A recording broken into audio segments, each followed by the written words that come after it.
Pagsugpo sa krimen ang idiniin ni Attorney Raul Lambino sa Binondo, Maynila. Sabi ni Ping Lacson, dapat mas makilahok ang mga LGU sa paglilinis ng Laguna Lake. Nag-motorcade sa La Union at Pangasinan si Senador Lito Lapid. Si Congressman Rodante Marcoleta gustong tutukan ng karapatan ng mga magsasaka at presyo ng bilihin. Issue ng mga barangay, magsasaka at pagbaha ang idiniin ni Senadora Amy Marcos. Scholarship sa mga batang boksingero sa Bacolod ang pangako ni Manny Pacquiao. Good governance at food security ang isinusulong ni Kiko Pangilinan.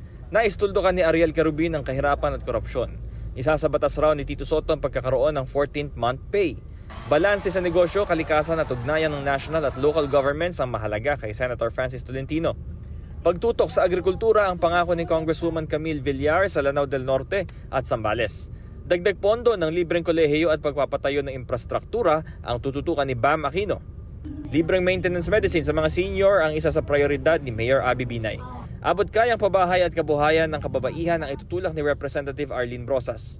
Nakipagpulong sa mga estudyante sa Lucena City si Teddy Casino.